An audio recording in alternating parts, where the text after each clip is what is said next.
नमस्कार साथी, सफल आईएएस में आपका हार्दिक स्वागत है। रोज की तरह आज एक नए मुद्दे को लेकर आपके सामने हाजिर है। आज का जो मुद्दा है ये इंटरनेशनल रिलेशन से जुड़ा हुआ मुद्दा है।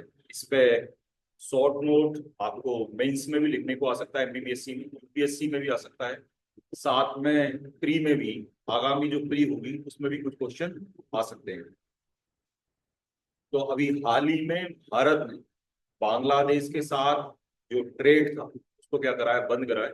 यानी भूमि बंदरगाहों को बंद करा है। बंदरगाह का नाम सुन के हमारे मन में एक ही ध्यान आता है या हमारे दिमाग में एक व्यू बनता है कि पानी के अंदर बंदरगाह है, उसके माध्यम से ही व्यापार हो रहा है। लेकिन जैसे आपने सुना होगा, इस शुष्क बंदरगाह उसी को क्या करा है भारत सरकार ने बंद करे। क्यों करे हैं ये हम देख लेते हैं।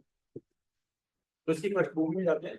13 अप्रैल 2025 को बांग्लादेश ने भारत से सूती धागे के आयात पे क्या हुआ, प्रतिबंध लगाया।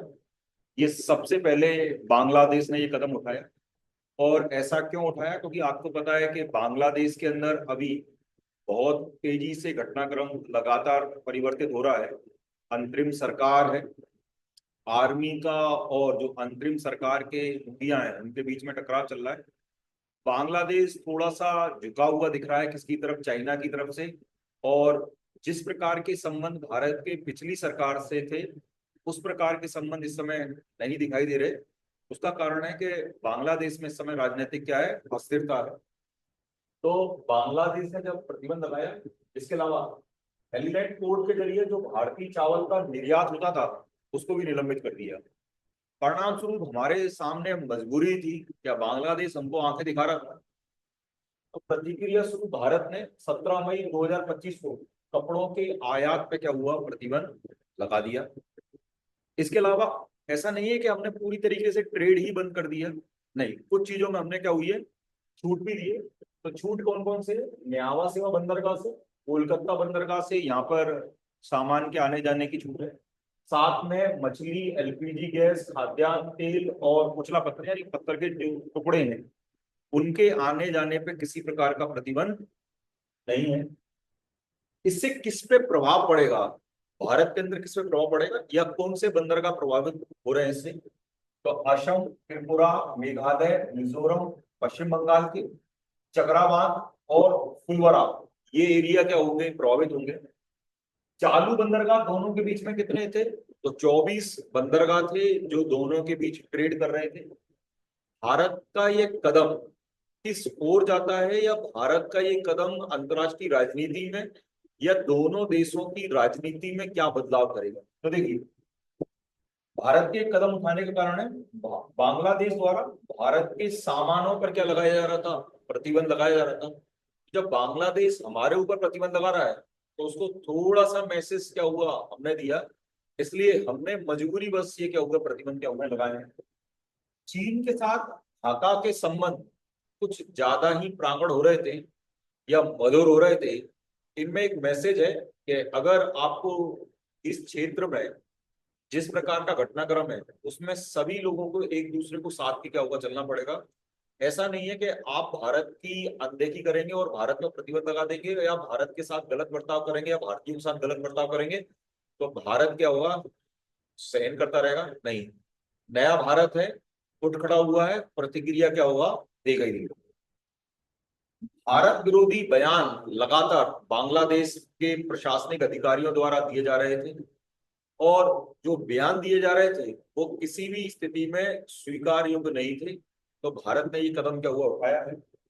भारत पर इससे कितना असर पड़ेगा, स्वाभाविक रूप से ट्रेड प्रभावित हुआ है तो भारत का असर पड़ेगा ही। $700 बिलियन के परिधान की निर्यात में क्या हुई, बाधा आएगी जो हम भेजने वाले थे। नेपाल भूटान के अंदर जो हम ट्रेड कर रहे थे या नेपाल भूटान को हम जो मदद कर रहे थे उस पर एक बड़ा इम्पैक्ट आएगा क्योंकि रास्ता वही था। एफडीआई यानी फॉरेन डायरेक्ट इन्वेस्टमेंट, ये जो भारत आ रहा था ये कहीं ना कहीं प्रभावित होगा। भारत इससे करना क्या चाहता है, करना ये चाहता है कि चीन का जो प्रभुत्व उस एरिया के अंदर है उसको भारत क्या करना चाहता है, डाउन करना चाहता है। अंतरिम सरकार को स्पष्ट राजनीतिक संदेश भारत इस घटना के बाद देना चाहता है कि आप भी अपने हद में रहिए, ठीक है। आप भारत के खिलाफ किसी भी प्रकार का अनाप शनाप बयानबाजी और किसी प्रकार का प्रतिबंध नहीं लगाइए। आत्मनिर्भर भारत की ओर एक बहुत बड़ा क्या है ये कदम है, क्योंकि हो सकता है कि हम बांग्लादेश से भी कुछ लेते हो, बिल्कुल लेते हो, तो हम जब ये सब चीजें परिस्थितियां निर्मित होंगी तो हम ये देखेंगे कि किस प्रकार से हमारा जो नुकसान हो रहा है उसको हम पूरा कर सकें, कहाँ से और ट्रेड कर लें जिससे हमारा ये नुकसान क्या हो की भरपाई हो जाए। साथ में और कौन से रास्ते हैं जिस माध्यम से हम क्या होंगे बांग्लादेश को समझा पाएंगे, या आत्मनिर्भर भारत के अंदर ऐसी कौन सी चीज होगी कि हम और चीजें अगर बांग्लादेश से लेते हैं तो हम स्वाभाविक रूप से अपना यहाँ क्या हो उसका उत्पादन करने लगे या बनाने लगे। जैसे आपने देखा होगा कि चाइना का जो व्यापार घटा है या चाइना से जो हम व्यापार करते हैं उसमें हमारा व्यापार घाटा बहुत ज्यादा है। तो जो छोटी छोटी चीजें हैं जैसे शर्ट के बटन है, कंघी है, ठीक है, कैंची है, ऐसी बहुत सारी चीजें जो हम चाइना से लेते हैं, तो क्या मेक इन इंडिया की तरह ये शर्ट के बटन या अन्य सामान हम भारत में नहीं बना सकते? अगर हम बना लेंगे तो इतना सामान हमको चाइना से मंगाने की जरूरत ही क्या होगी, नहीं पड़ेगी। तो धन्यवाद साथियों, ऐसे ही किसी विषय को लेकर आपसे मुलाकात होगी। धन्यवाद। हर साल हजारों स्टूडेंट्स MPPSC का सपना लेकर आते हैं, लेकिन सिर्फ कुछ ही सिलेक्ट होते हैं, क्योंकि डिफरेंस पड़ता है गाइडेंस, स्ट्रैटेजी और डिसिप्लिन का।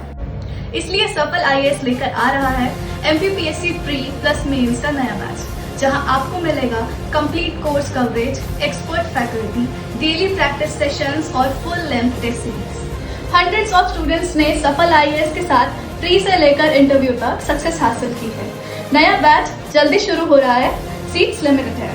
आज ही ज्वाइन करें सफल IAS, सेंट्रल इंडिया का ट्रस्टेड नाम। MPPSC की प्रिपरेशन करें, कॉल करें या सेंटर पर विजिट करें।